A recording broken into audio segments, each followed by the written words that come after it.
a terminar la sesión del martes 4 de septiembre con una conferencia del doctor don Rafael Pérez Jiménez, ingeniero de telecomunicación y catedrático de la Universidad de Las Palmas. Seré muy breve, ya que lo importante es escuchar la conferencia que nos va a dar el doctor Pérez Jiménez.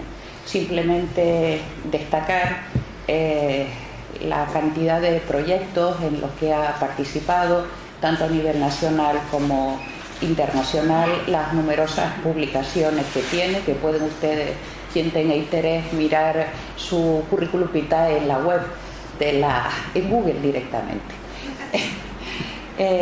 Destacar, bueno, que ha sido director del Instituto, o es director del Instituto Universitario para el Desarrollo Tecnológico y la Innovación en Comunicaciones.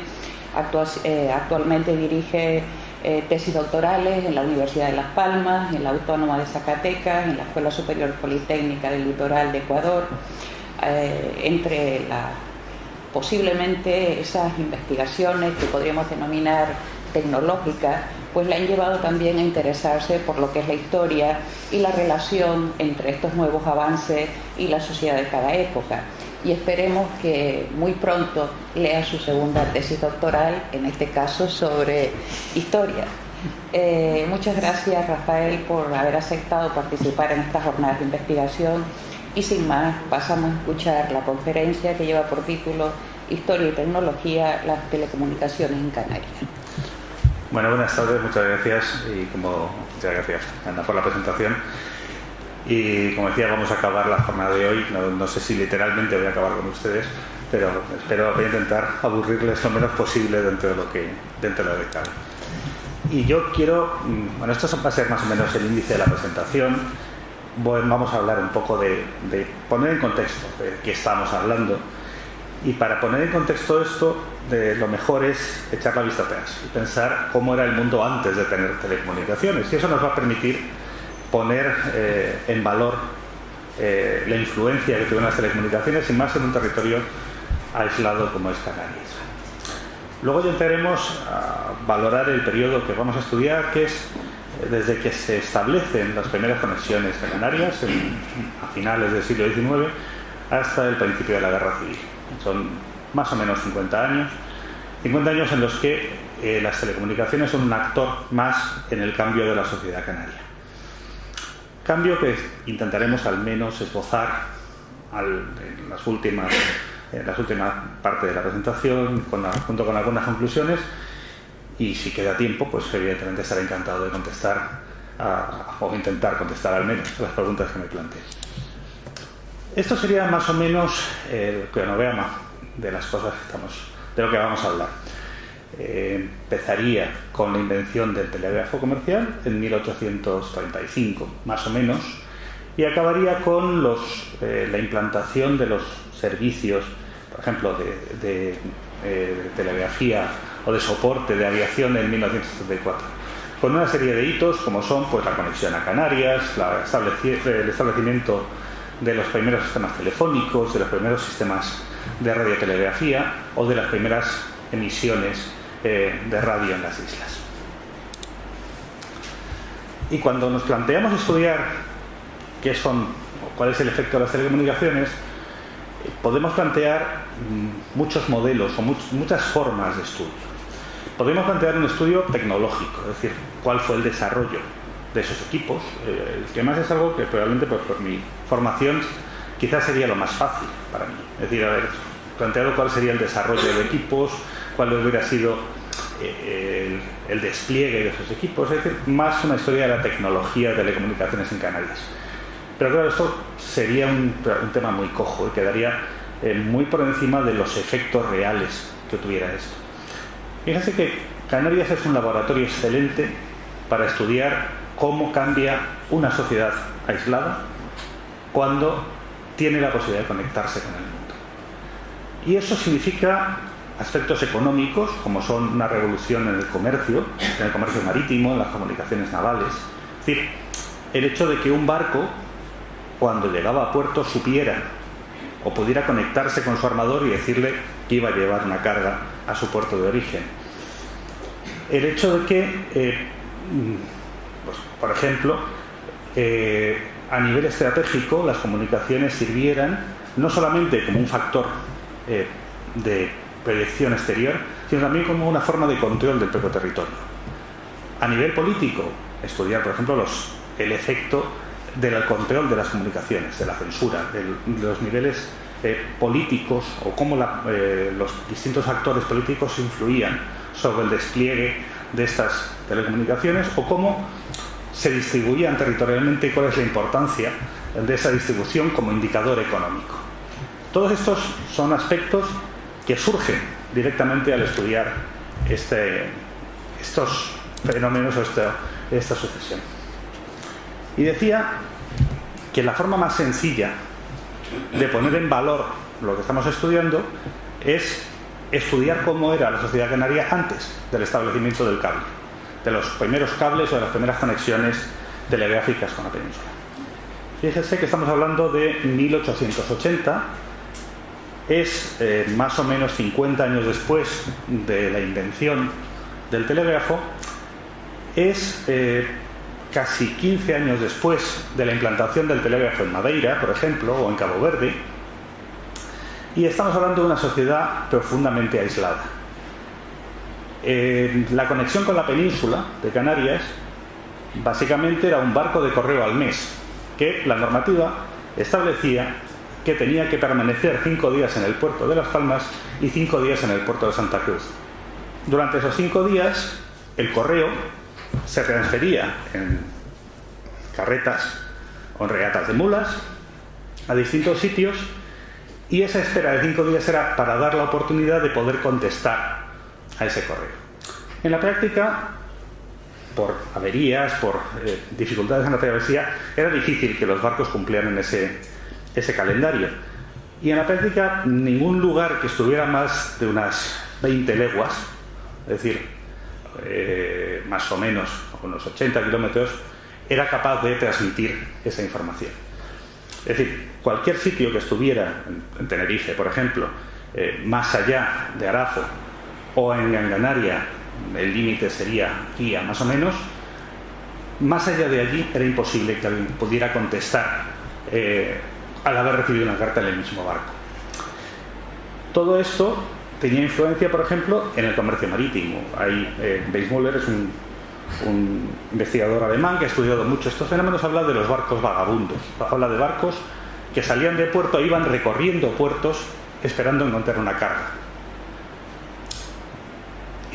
Evidentemente, si tenían información de un puerto en el cual había una carga disponible, era el puerto de preferencia.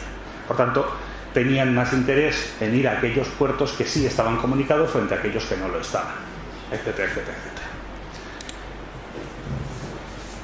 Y en todo esto, decía, pues apareció el telégrafo. El telégrafo no es un invento casual, no es un invento que surgiera porque alguien tuviera una idea genial, sino que fue algo que estaba buscado y que era necesario.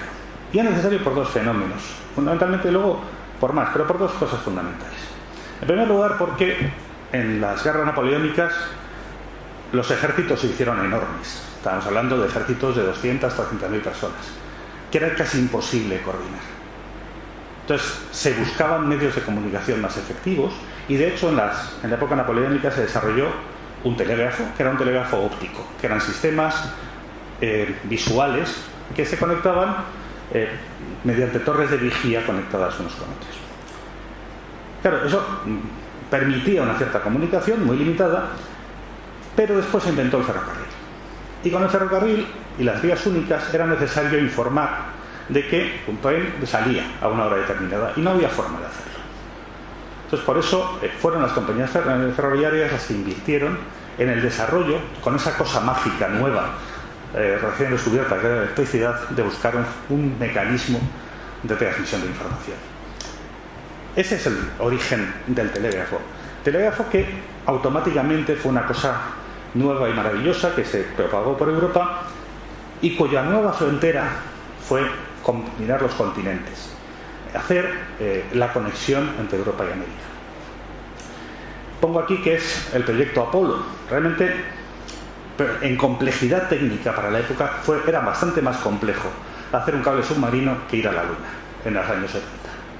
Porque estamos hablando de una tecnología que no se conocía, estamos hablando de que no había ninguna información sobre los fondos marinos, la profundidad del mar se medía con una cuerda, con nudos y una bola de cañón, con lo cual realmente no se tenía, no ya el conocimiento solamente sobre los medios, ni siquiera se sabía cómo transmitir la información. Tampoco había un buque donde pudiera caber el cable. Todo eso hubo que desarrollarlo sobre la marcha.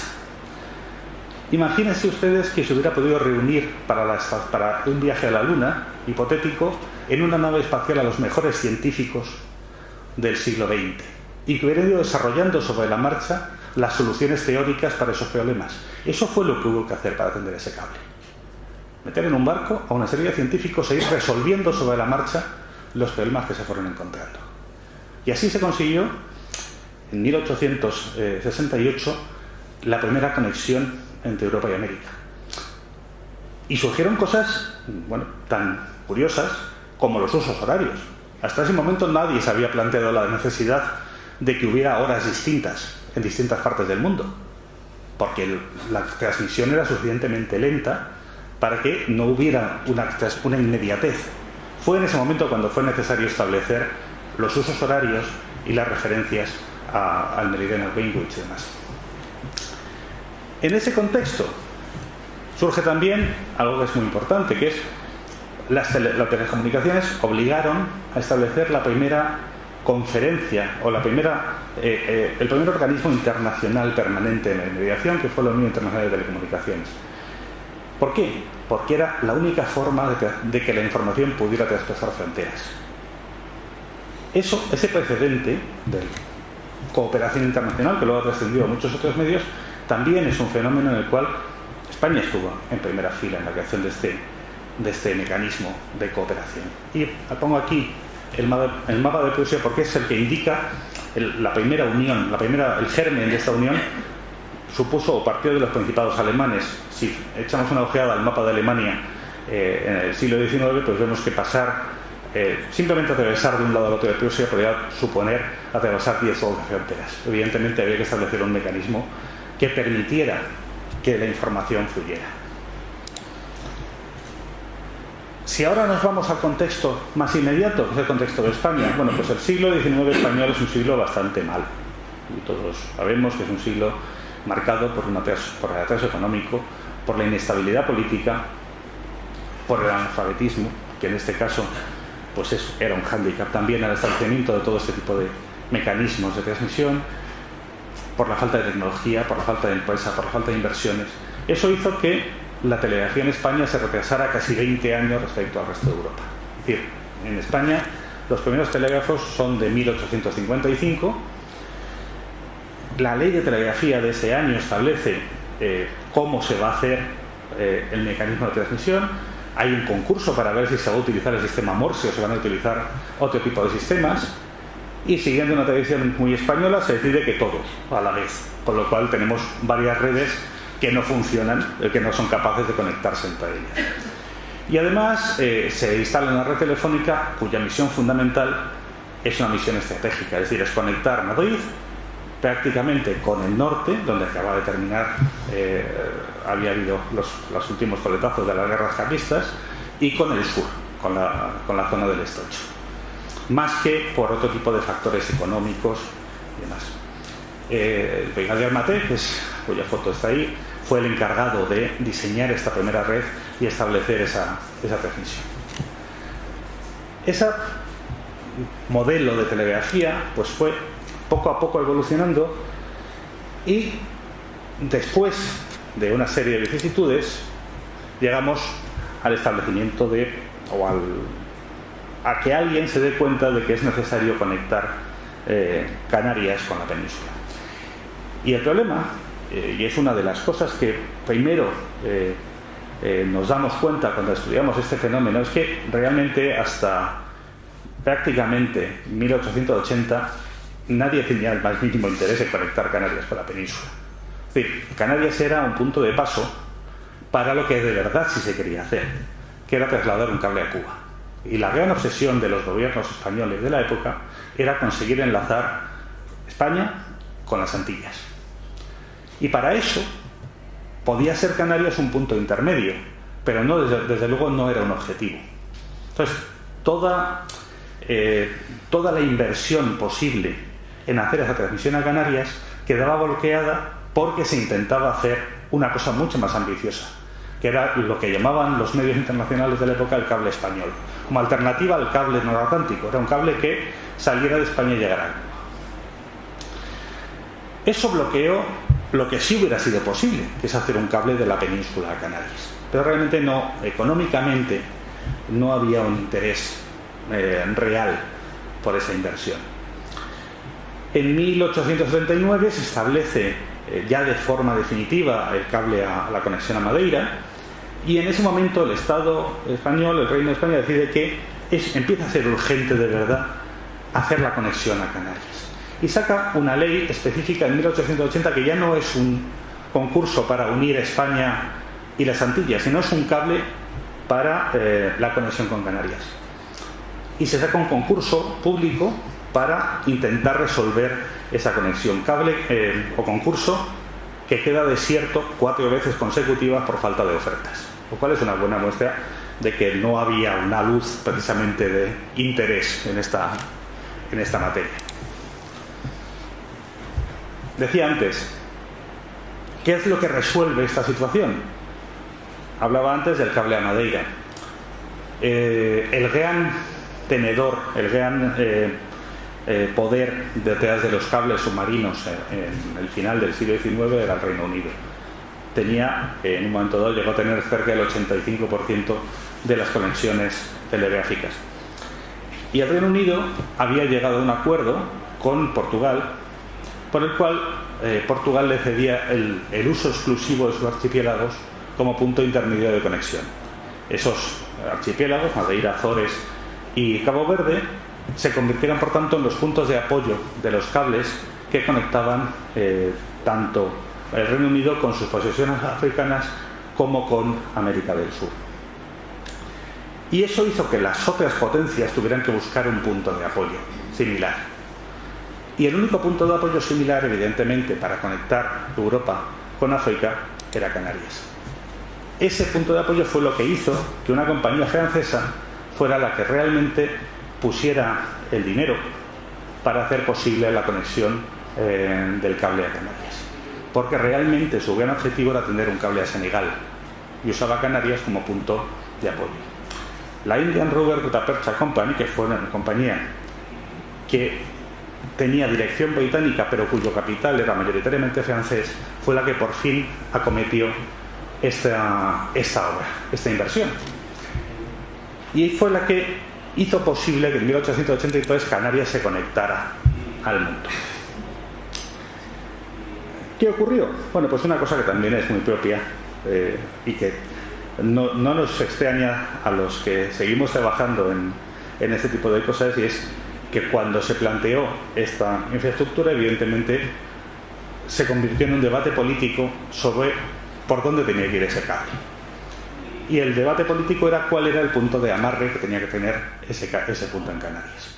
Evidentemente había dos partidos, no políticos, sino dos partidos territoriales, uno que promulgaba que el punto de amarre necesariamente tenía que ser la capital del archipiélago, es decir, Santa Cruz de Tenerife, y otro que decía que el punto de amarre debía ser el punto más cercano a la península, es decir, Lanzarote. Y a partir de Lanzarote seguir por tierra y llegar a Gran Canaria. Bueno, pues hay toda una serie de vicisitudes, incluyendo amenazas de cañonear a los buques y cosas de estas en la literatura de la época. Y al final se tomó la decisión de que el cable fuera directamente desde Cádiz a Santa Cruz de Tenerife. Esa fue la decisión política. De hecho, el cable se tendió de una manera un poco distinta. Primero se tendió en La Palma, de La Palma pasó a Tenerife, de Tenerife fue a Cádiz, luego los buques volvieron para llegar finalmente a Las Palmas de Gran Canaria. Y ese es, ahí arriba tienen el tendido, que como ven es un poco caprichoso, porque rodea Fuerteventura sin tocarla. Entonces, tenían un odio particular por los majoreros en esa época, No, esto que está marcado abajo es un macizo submarino, que descubrieron en esa época y que impedía que se pudiera hacer la conexión. Pero el cable que rodea Fuerteventura pasaba a menos de 5 kilómetros de la costa, por lo cual hubiera sido muy sencillo hacer esa conexión. De hecho, se conservan en los archivos múltiples cartas de alcaldes de Puerto Cabras de la época solicitando por favor que se haga esa conexión, que no se consiguió hasta 1908. Igual que quedaron desconectadas La Gomera, El Hierro y amplias zonas del archipiélago. Realmente la mayor parte de los territorios quedaron al margen de esta conexión. Y este cable además tenía un problema. Este cable se partía de una forma sistemática. En los años de vida que tuvo, como cable único, es decir, entre 1883 hasta 1908, se registran no menos de 40 roturas del cable. ¿Por qué se partía el cable? Bueno, entre otras cosas porque cuando se tomó la decisión política de que el cable fuera directamente desde Cádiz a Santa Cruz de Tenerife, ese cable pasó por encima de un macizo que se llama el macizo Concepción, macizo que se llama así porque el buque que estaba tendiendo el cable, uno de ellos era el buque Concepción, que cartografió ese macizo y a pesar de todo se decidió pasarlo por ahí. Evidentemente esto es un macizo montañoso, submarino, que tiene una zona que está marcada abajo, que es una reserva de corales, y todo eso pues partía sistemáticamente el cable submarino. Y hacía que durante largos periodos de tiempo Canarias siguiera desconectada de la península, o bien que la conexión de Canarias con España se tuviera que hacer vía Senegal, lo cual ya es una vuelta bastante peculiar. ¿Cómo era ese servicio? Terroríficamente caro, porque dependía de una compañía extranjera, es decir, no estaba operado por Correos. Correos luego se incautó el servicio en 1894, pero durante 11 años el servicio de Correos estaba pagado o estaba financiado o estaba mantenido, por esta compañía de capital británico.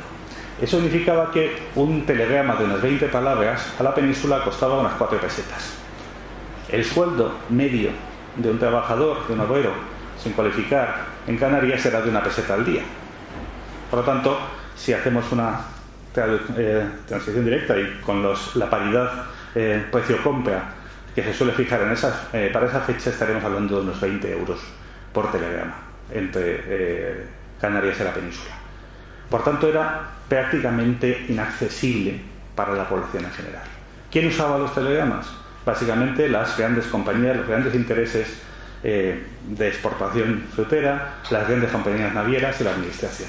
Eran los únicos usuarios que tenían acceso a esta información. ¿Cuándo cambió todo esto? Pues en 1898 fuimos alegremente a la guerra contra Estados Unidos. Además, una cosa muy llamativa, consultando a la prensa de la época, no es que fuéramos a la guerra con Estados Unidos, es que estábamos convencidos de que lo íbamos a ganar, lo cual ya es tener mucha moral. España entró en guerra con Estados Unidos, perdimos la Gran Antilla, perdimos las posesiones del Caribe y de repente la política española recibió un baño de realidad y su nuevo horizonte pasó a ser Marruecos. Y en ese nuevo horizonte Canarias empezó a tener una posición estratégica de primer orden. Y lo que hasta entonces había sido dificultad para establecer sistemas de comunicaciones en Canarias se convirtió en una prioridad absoluta, tanto para el Estado como para las compañías. Por tanto, a partir de ese momento, las inversiones, tanto en telefonía como en telegrafía, como en radio, que era un fenómeno que estaba, una tecnología nueva que estaba apareciendo, empezaron a aparecer, valga la redundancia, automáticamente, casi simultáneamente en la península y en Canarias. Y es que Canarias pasó a estar en una encrucijada muy importante para el nuevo horizonte colonial, para el nuevo horizonte del imperialismo europeo. Y hay que recordar pues, los intentos de influencia de Alemania en Marruecos, las peleas por hacerse cargo de posesiones en el Golfo de Guinea, etcétera, etcétera, que convertían a Canarias en un punto de paso muy interesante para aquellos países que querían comunicar sus posesiones africanas con sus metrópolis. Y además con tecnologías nuevas, cosas que estaban apareciendo y que ya permitían algo más o una alternativa a las comunicaciones más allá de los cables submarinos. No hemos hablado prácticamente nada del teléfono.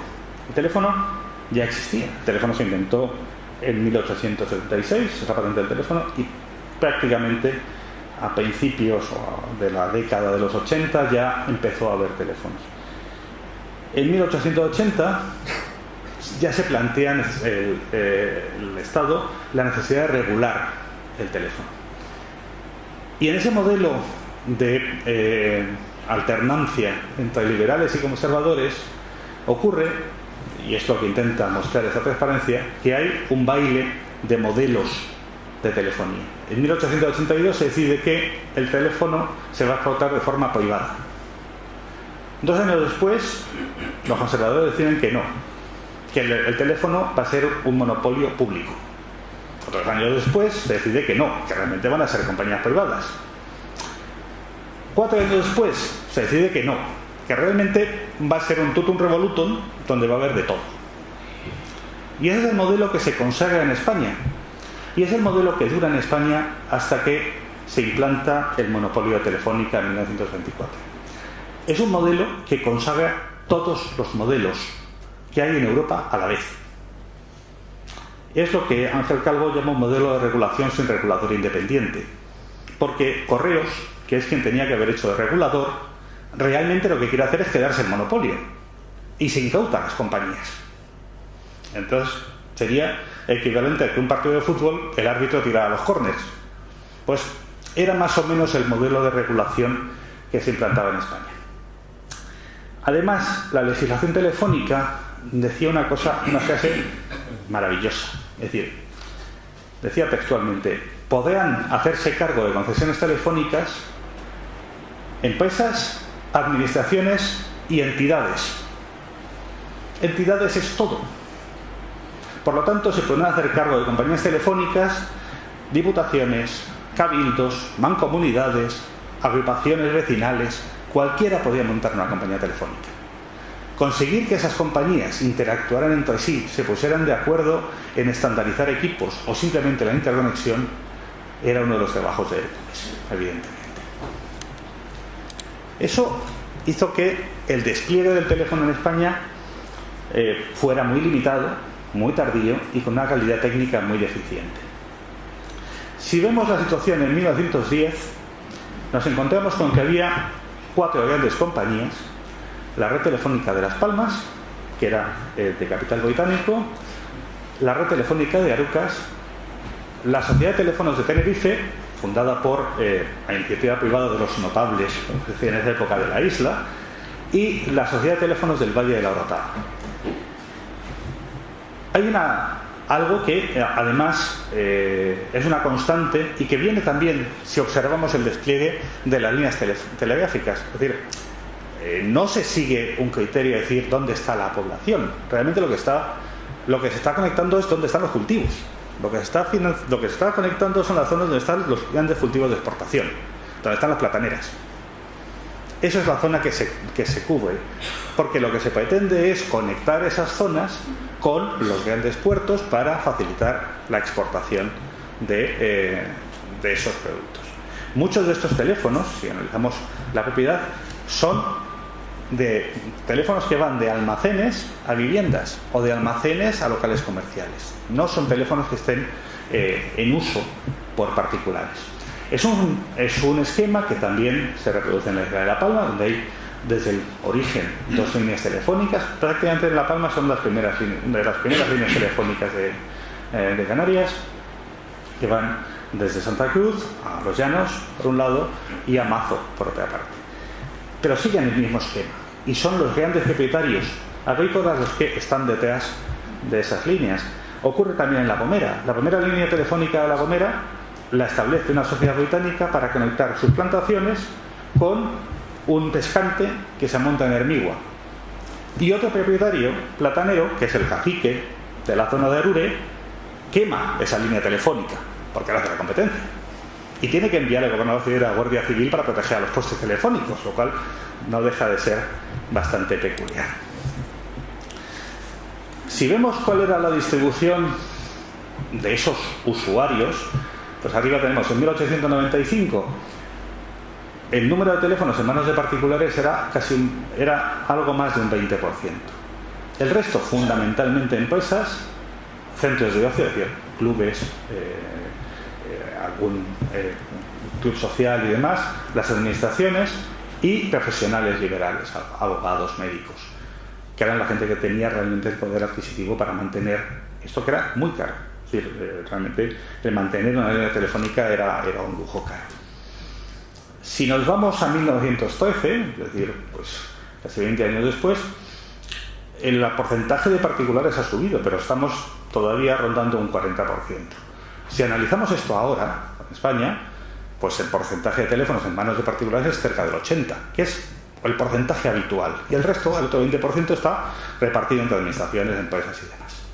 Pero esto lo que nos está diciendo es que el teléfono no tenía una penetración social real, sino que era un elemento comercial, era un elemento económico, no era un elemento de relación social. Y decía, aparece un nuevo invento, la radio. La radio, radiotelegrafía, porque eso es importante decir, no estamos hablando de radio hablada, estamos hablando de una comunicación radiotelegráfica que permitía sustituir al cable telegráfico para hacer la conexión con los buques en navegación, que fue la otra gran aparición en ese momento. Fijaos que hasta 1900, una vez que el buque se alejaba a 4 millas de la costa, se perdía su rastro.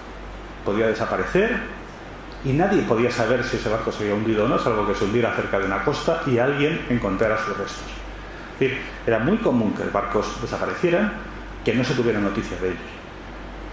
Era casi imposible coordinar una operación naval que no estuviera cerca de la costa. Entonces, la radio permitió todo un universo nuevo de transmisiones con buques, de coordinación en el mar, de rescates, etcétera, etcétera. ¿Qué ocurrió? Pues también otra de las cosas que nos han perseguido a lo largo de la historia. Se hizo una planificación de una red telegráfica. El Estado hizo una inversión inicial, que fue la estación de Cuatro Torres en Santa Cruz de Tenerife, que está donde está ahora, muy cerca de donde está la Recoba. Y el Ayuntamiento de Las Palmas decidió que, como iba a tener Tenerife solo una estación, nosotros tenemos que tener al menos una estación tan grande como la de Tenerife. Y la estación que pagó el Ayuntamiento de Las Palmas en una inversión de 100.000 pesetas de la época. ¿Vale? Cuando el presupuesto del Ayuntamiento de Las Palmas era de 150.000 pesetas, lo cual deja bastante a las claras cuál era el volumen de esa inversión. Y lo que está marcado abajo es la zona de cobertura de ambas estaciones. Es decir, tenemos dos estaciones nuevas que cubrían exactamente la misma zona del océano. La idea que subyacía a todo esto es que aquel que consiguiera conectar con un buque en alta mar probablemente la trajera hacia el puerto, lo cual, esta especie de versión radiofónica del flautista de Hamelin realmente no se cumplía, porque los barcos ya tenían su propia navegación, pero bueno, era una idea y era lo que estaban buscando. En medio de esto, si analizamos la situación de las comunicaciones en el principio del siglo XX, pues eso se produce una enorme guerra comercial entre dos grandes compañías: la compañía Marconi, que tenía detrás al gobierno británico, y la compañía Telefunken, creada por el Kaiser Guillermo, además como una iniciativa personal del Kaiser Guillermo para hacer la competencia a la compañía Marconi. Las estaciones de radio o eran de Marconi o eran de Telefunken, pero no podían ser de los dos y no podían comunicarse unas con otras. De hecho, los códigos eran distintos, los sistemas de navegación eran distintos y las frecuencias se solapaban, con lo cual eso producía un tremendo caos en las comunicaciones. Caos que llegó a su fin con algo que evidentemente todos conocen, que fue el hundimiento del Titanic en 1914. El 14 de abril de 1912. Ese momento fue, entre otras cosas, lo que supuso que se estableciera una conferencia, la Conferencia de Seguridad de la Vida en el Mar, el SOLAS, estas son sus siglas, que sigue estando en vigor y se sigue actualizando, y que estableció los protocolos para la comunicación radiofónica en alta mar. Protocolos que desde 1912 se han seguido actualizando y que permiten y que obligan a cosas que nos parecen ahora tan elementales como que los radiotelegrafistas hicieran guardias. Hasta 1912 el radiotelegrafista acababa su turno y se iba a dormir y el barco se quedaba sin conexión. De hecho, uno de los buques que pasó cerca del Titanic el día que se hundió era el Berlín, y el Berlín, además de usar un sistema, una radio tipo Telefunken, su radiotelegrafista no estaba en activo, por lo cual no pudo recibir los mensajes que se le enviaron. Además de eso, los radiotelegrafistas tenían que ser profesionales, se establecieron códigos unificados, etcétera, etcétera. Todo eso, evidentemente, redundaba en una mejoría de la navegación y en un incremento del uso de esos sistemas. Y de hecho, aparece una cosa muy curiosa, y es que en los anuncios de las compañías navieras dice, ojo, que este buque está equipado con radio, que es mucho más seguro que otro que no está equipado con radio. Llegamos a la Gran Guerra, 1914, y eso tuvo un efecto doble en Canarias. Evidentemente fue una época negra en cuanto a la posibilidad de realizar inversiones. Canarias se vio subsumida en ese conflicto, a pesar de no ser beligerante, pero el bloqueo y los efectos de la guerra marítima supusieron una tremenda crisis en Canarias. Crisis que además, en el caso de las telecomunicaciones, tuvo un efecto adicional. No solamente es que fuera difícil llevar los materiales que se podían usar para telecomunicaciones, es que esos materiales fueron declarados estratégicos por todos los beligerantes. Es decir, nadie vendía cable, nadie vendía postes y nadie vendía equipos radio, porque eran equipos que usaban los propios beligerantes. Eso supuso, decía, no solamente la disminución de ingresos o el impacto estratégico, sino también un parón en toda la inversión que se estaba haciendo, y que veremos ahora, en la creación de redes más integradas de telefonía. Pero por otro lado también tuvo una parte buena. Y esa parte buena es, por una parte, supuso un enorme salto tecnológico, la Primera Guerra Mundial, en técnicas de radio, por ejemplo, en comunicaciones telefónicas, y también supuso que en Canarias quedaron internados una serie de buques, fundamentalmente buques alemanes, cuyos radiotelegrafistas se acabaron integrando en la vida del archipiélago. Y esos radiotelegrafistas fueron los que crearon después los primeros clubes de radioaficionados en Canarias, que dieron paso después a las primeras emisiones de radiocomunicación o de radiofonía realmente en las islas. Es decir, en la raíz tanto de Radio Club Tenerife como de Radio Las Palmas están radiotelegrafistas alemanes que se quedaron en Canarias a vivir después de haber estado 4 años internados en el periodo de 1914-1918.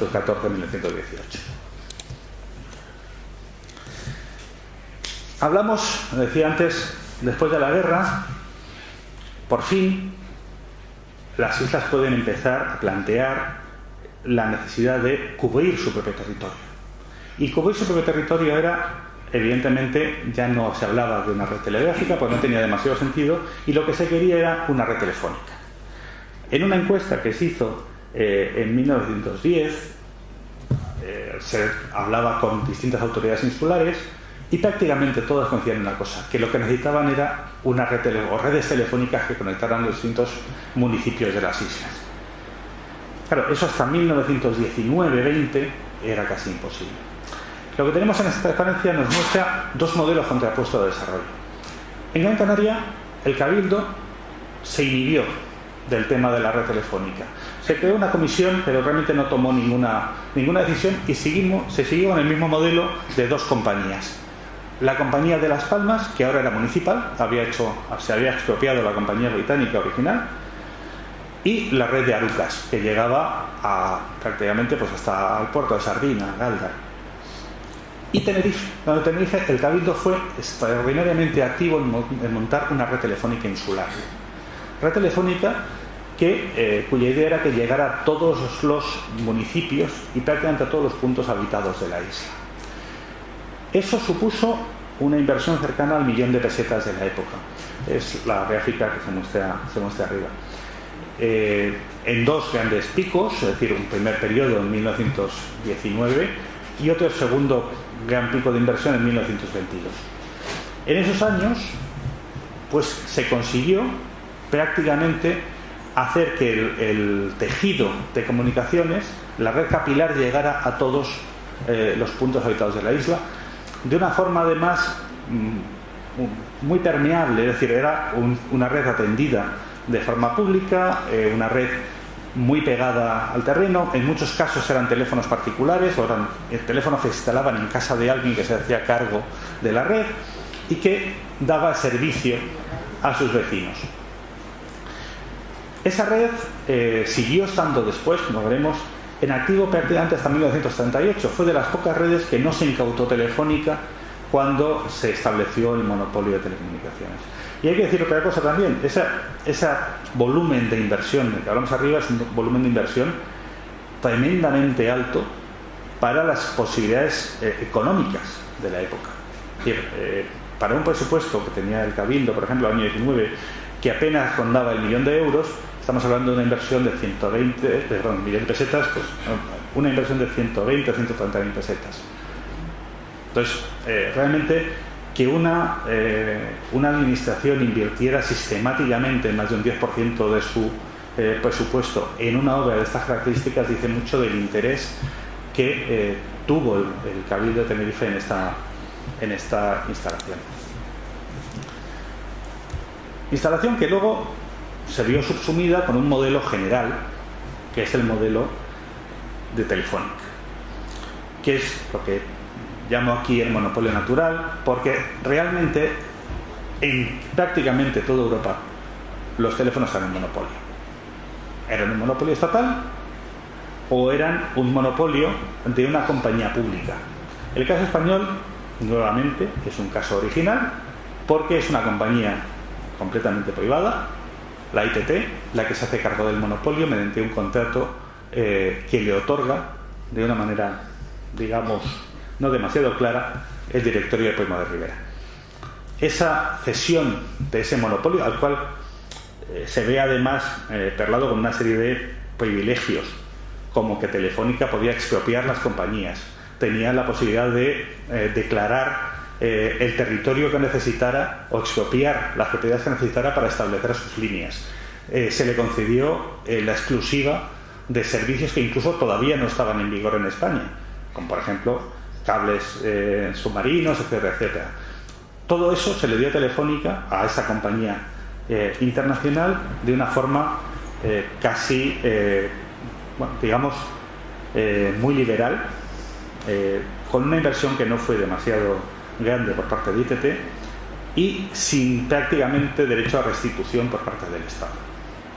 Porque, de hecho, el Estado intentó recuperar el monopolio de Telefónica. La República lo intentó en dos ocasiones al menos, de forma fallida, porque era realmente complicado recuperar este monopolio que había establecido la Compañía Telefónica Nacional de España. Pero en el caso canario hay que decir que ese monopolio, esa compañía, supuso racionalizar el servicio, supuso reparar las líneas y supuso también establecer líneas, digamos, más estables de comunicación. En islas como La Gomera o El Hierro supuso establecer una red que más o menos podía conectar puntos principales. En La Palma ya sí se estableció una red telefónica que fue la tercera en cuanto a volumen de las islas. Fijaos que un lugar como Santa Cruz de la Palma tenía casi 200 abonados en esa época, sobre la población que era muy, muy limitada. Y en Tenerife estos mapas lo que nos indican es distintos años la evolución en cuanto al volumen de población.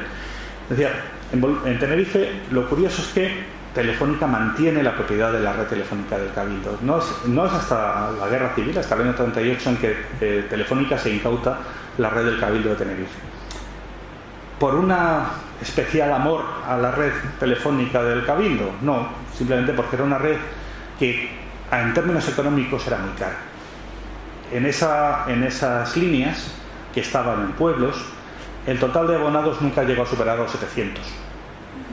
Pero el número de empleados superaba ampliamente a los 100.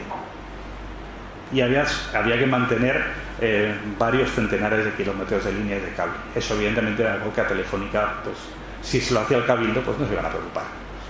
Lo que sí se incautó Telefónica fue las grandes poblaciones, es decir, Santa Cruz, La Laguna, Puerto de la Cruz y La Orotava. Y posteriormente aquellas zonas que estaban anexas, como La Matanza, La Victoria y demás. En Gran Canaria se incautó las dos compañías que había, pero seguimos viendo que hasta el año 35 realmente el teléfono no llegó al sur.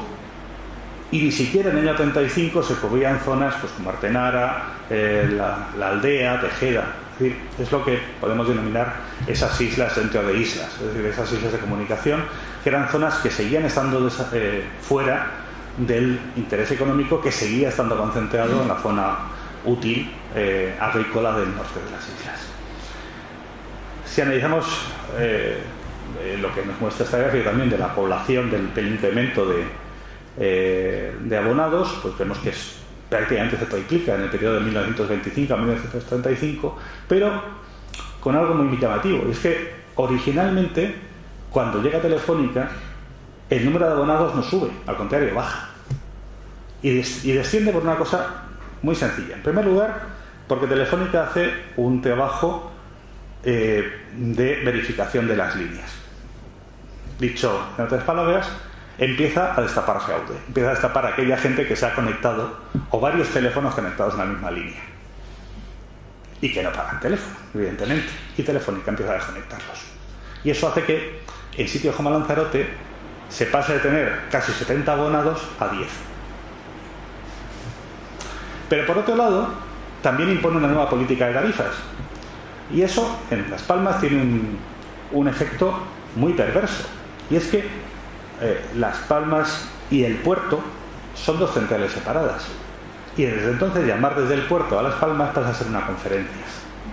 Conferencia que cuesta 55 céntimos. Es decir, al cambio de hoy serían unos 7 euros.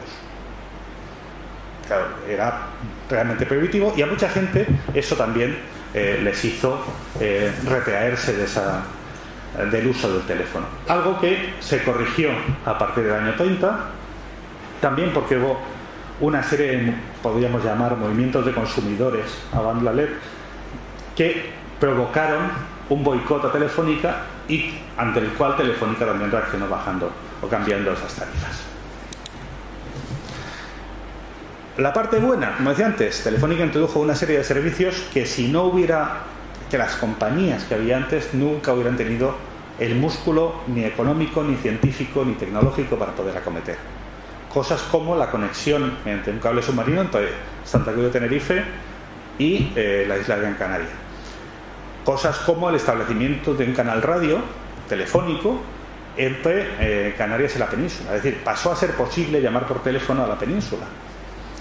Había la enorme cantidad de 12 llamadas simultáneas, que era pues algo tremendo para la época. Y además se empezó también a establecer el servicio automático. Empezó a aparecer por primera vez centrales automáticas que permitían que se llamara durante las 24 horas del día. Cosas que a nosotros ahora nos parecen evidentes, pero que no eran nada evidentes en los años de los que estamos hablando, en los principios de los años 30. Evidentemente, nuevas tecnologías, pero los pleitos siguieron siendo iguales. Se siguió discutiendo sobre dónde estaban las estaciones radioeléctricas, se siguió discutiendo sobre dónde tienen que establecerse las estaciones de radiofonía, porque no existía el concepto de que hubiera emisoras separadas. Se pensaba que había una única red de radiofonía que cubriría el archipiélago. Y evidentemente se discutía si tenía que estar en Santa Cruz o en Las Palmas. Solución, en las dos. Y se establecieron dos compañías, lo que ahora y sigue siendo Radio Club Tenerife y lo que en ese momento era Radio Club Canarias, que ahora se convirtió o fue evolucionando hasta ser Radio Las Palmas, que sigue también funcionando. Y Transradio. Transradio aparece como la empresa que adquiere los derechos de la radiotelegrafía en España. Y por supuesto también establece, porque lo que le interesa de verdad a Transradio no es la radiotelegrafía en España, que era una tecnología que ya estaba francamente en declive, era la radiotelegrafía en Canarias, porque era el puente para conectar con Sudamérica. Transradio es una compañía filial de Telefunken y era, evidentemente en América del Sur hay una gran colonia alemana, y era la forma también de establecer esas conexiones con Latinoamérica sin pasar por los cables submarinos que seguían estando mayoritariamente en manos británicas y norteamericanas. Estamos hablando todavía de la época de la República de Weimar, todavía no ha llegado Hitler al poder, pero ya hay un interés por parte de Alemania de establecer esas conexiones con sus nacionales viviendo en Sudamérica. Interés que con la llegada de Hitler al poder, evidentemente se agranda ya no solamente por motivos económicos, sino por motivos políticos. Y Canarias pasa a ser, en ese momento, una pieza clave en todo el proceso de conexión a través del Atlántico de los nuevos Clippers, o los nuevos aviones de Lufthansa que hacen la conexión entre Europa y Latinoamérica. Y esas conexiones, parte de esas conexiones, recaen también en las estaciones que se establecen en Canarias, fundamentalmente la que está en el barrio, en lo que era San Lorenzo, el municipio de San Lorenzo, que ahora es lo que en Las Palmas de Las Torres. Las Torres se llama así porque estaba en la estación de radiotelegrafía de Transradio. Este servicio establece también cosas como pues, los primeros sistemas de ayuda a la navegación o de guiado a la navegación. Tienen también ese correlato dentro de esta red y se usan esos servicios de red o esos servicios de radiotelegrafía para no solamente enviar información, sino también para guiar a los aviones en ese vuelo. Y decía, y ya voy terminando, que todo esto es parte de un proceso económico, es decir, es parte del proceso de cambio económico, del proceso de implantación de una economía de exportación en Canarias, de una economía de exportación de ciertos productos agrícolas, y no se puede ver la implantación del cable submarino o de las telecomunicaciones como algo separado de ese fenómeno, es parte de él. Y es realmente muy difícil desimbricar ambos fenómenos y saber qué fue antes, si el huevo o la gallina, qué fue antes, el puerto o el fenómeno o la influencia del puerto, o también el puerto tiene que ver en que hay una conexión con el mundo vía el cable. Evidentemente eso es uno de los grandes temas que hay que estudiar. Pero no solamente eso, desde el punto social o de vista social en Canarias, pues esto, si nosotros analizamos la prensa, la literatura de la época, significa, por un lado, una enorme apertura al mundo. Es decir, no tiene nada que ver leer los periódicos anteriores a los periódicos posteriores a la conexión con el mundo. No tiene nada que ver cuando se empiezan a recibir las primeras emisiones radiofónicas de otros países. Pero también permite el contacto con la gente, con los canarios, con la población que se ha desplazado a otros lugares del mundo. Evidentemente, en una población muy volcada con la pesca y con la navegación, supone un incremento en la seguridad de esa actividad. Y también supone, como decía antes, pues el acceso a la tecnología. Hay un mercado que en primer lugar son esos telegrafistas alemanes de los que hablábamos, pero después en Canarias se empiezan a reparar también se empieza a dar servicio a los buques que vienen al archipiélago. Y también, muy importante, es una nueva oportunidad laboral y en este caso pues entornamos también con los estudios de género, porque es una forma de integración de mujeres en el mercado laboral y en el caso además, y hay que decir, de la sociedad de la red telefónica en Ciudad de Tenerife es una incorporación modélica, porque al contrario de lo que pasa en otras compañías y en otros momentos, se integran en las mismas escalas que los varones, con los mismos sueldos y desempeñando las mismas funciones. Y de hecho una mujer puede llegar, y llega en diversas ocasiones, a ser jefa de estación.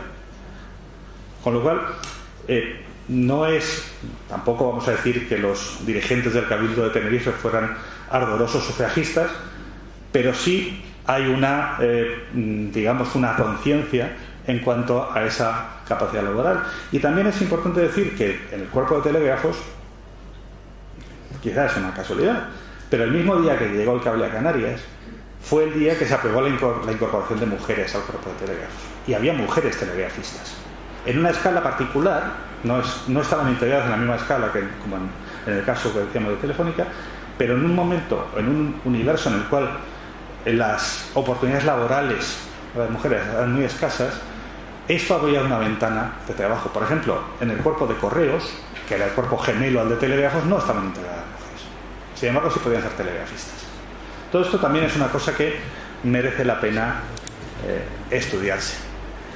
Y en el mundo decíamos, la información. Bueno, pues hay un fenómeno que también estudian los historiadores británicos, que hablan de estas cosas, que es ellos le llaman, y es una expresión muy, muy graciosa, el aburrimiento imperial. Es decir, la gente que tenía que viajar a la India hacía viajes de meses.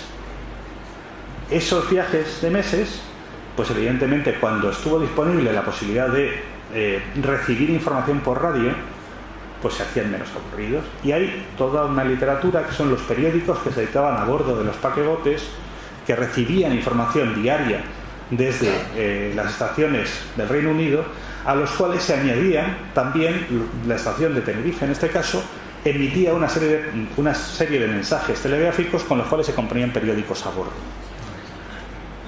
Después de esto, pues evidentemente también es todo este fenómeno que hablábamos ahora de la navegación aérea, pues trajo mejoras en el correo y también pues las primeras retransmisiones radiográficas, y ahí pues en el año 31 se registra la primera conexión de onda corta para retransmitir un partido del Victoria con el Atlético de Madrid.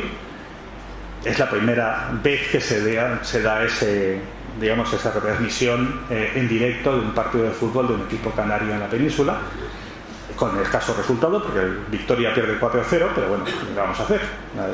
Las tradiciones hay que mantenerlas. En conclusión, y creo que además que voy bien, creo que no me he pasado de tiempo, diríamos, la implantación de las telecomunicaciones en España sigue el conjunto de la situación en España, pero hay factores que interfieren en la selección de las soluciones técnicas más adecuadas. Es decir, no es algo neutral. La técnica o las soluciones técnicas no se eligen de forma neutral, sino que se eligen también por influencias políticas. Hasta la guerra del 98 las comunicaciones a Canarias no fueron prioritarias. Es decir, hasta el año 98 Canarias era un lugar por el que se pasaban los planes españoles de ir a las Antillas. Después del 98 la situación geográfica del archipiélago lo convirtieron en una pieza de enorme importancia estratégica, y eso también se notó en la mayor disponibilidad del medio de transmisión. Las telecomunicaciones se pueden estudiar como un indicador de cambio económico. Es decir, si vemos los planos, vemos las zonas de distribución de telecomunicaciones, lo que vemos es las zonas donde había mayor poderío económico, la zona donde había más comercio, la zona donde había más economía de exportación. Y por tanto, la implantación de esas tecnologías no se puede ver como algo aislado, sino, como decía, como una parte de ese proceso de cambio económico. Y con esto os doy las gracias, espero haberos aburrido lo menos posible, y no sé si queda tiempo para alguna pregunta. Sí, yo creo que sí. Si alguien quiere preguntar algo, no hay... ¿Alguna pregunta? Bueno, en primer lugar, darle las gracias a Rafael por esta magnífica conferencia y que nos ha demostrado una vez más como muchas veces todas esas innovaciones, entre comillas, tecnológicas, pues tienen una razón de ser, y ahí está el ser humano y por supuesto lo que es el espacio también. Tenemos 5 minutitos, primero un aplauso, ¿verdad? Y después la pregunta.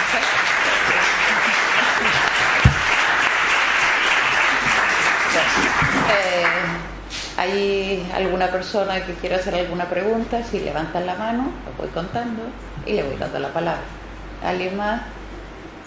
Bueno, Santiago. Yo quisiera hacer una reflexión de carácter institucional. No puedo entrar si quieres a decirte algo, pero es que me parece muy importante este acto de hoy. Lo hemos estado hablando de la comida por la necesidad que hay de que abordemos programas de doctorado transversales y en este caso concreto que tengamos la oportunidad de ver la importancia que tiene la innovación tecnológica en el desarrollo económico y cómo ese propio desarrollo tecnológico, pasado el tiempo, se convierte en parte del patrimonio histórico de Canarias. Yo creo que has estudiado una fase muy importante, por lo menos yo lo centraría ahí, que otros historiadores lo llaman el momento de la modernización de Canarias, que las historias más antiguas la llamaban la segunda revolución industrial, que me parece que si hacemos una historia en el largo plazo de la historia de Canarias, habría dos grandes oleadas de inversiones en infraestructuras y esta, de la que tú estás hablando, que coincide con el puerto, con el comienzo de las carreteras, con la electricidad, que es un tema que a mí no sé si lo debería saber, no sé hasta qué punto está conectado con todo lo que has estado hablando. Es inevitable, evidentemente son... Claro, yo ahí he estado todo el rato dándole vueltas con las nuevas infraestructuras en la agricultura. Es decir, es un cambio importantísimo en el que efectivamente, como nos ha mostrado, además se lo he comentado a mi compañero de pupitre en tono muy jocoso, o sea, me ha gustado mucho el tono de la conferencia porque me ha dado un tono muy festivo y eso nos ha hecho entrar muchísimo mejor. Pero insisto, el que tengamos un doctorado transversal, podamos convivir con ingenieros, con arquitectos, con historiadores económicos, con historiadores políticos, con historiadores del arte, nos da una perspectiva mucho más amplia, nos hace vasos comunicantes y esta conferencia es una aportación muy importante y que además seas doctorando, pues es un privilegio. Muchas gracias. Pero vamos, simplemente decir que la oportunidad de poder contar estas cosas ante un auditorio tan variado, tan experto, pues es muy interesante porque más bueno, pues uno siempre tiene la sensación cuando estudia estas cosas de que no sabe si está estudiando algo que realmente tiene tanta influencia o es algo que, bueno, pues a nosotros nos parece importante porque ha sido mi trabajo. Es decir, yo vivo de las telecomunicaciones y llevo viviendo toda mi vida pegado a ellas. Pero realmente cuando empiezas a profundizar en el estudio de ese impacto social y de ese impacto sobre todo, y quería recalcarlo antes, no es lo mismo estudiar las telecomunicaciones en Canarias de lo que puede ser estudiar las telecomunicaciones en La Rioja, que no tiene nada que ver, porque en el caso canario sí hay, además se nota de una forma sistémica un cambio en la información, en la forma de escribir, en la literatura incluso, por la llegada de ese aluvión de información que de repente entra, porque ya no es que se comente lo que dicen los periódicos de hace un mes, es que se recibe directamente la información del día a día.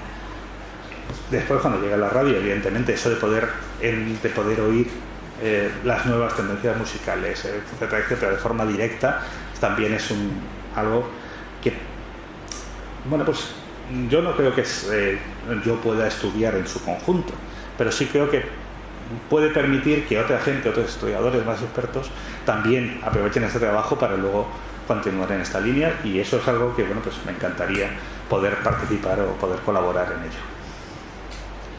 ¿Alguna otra pregunta?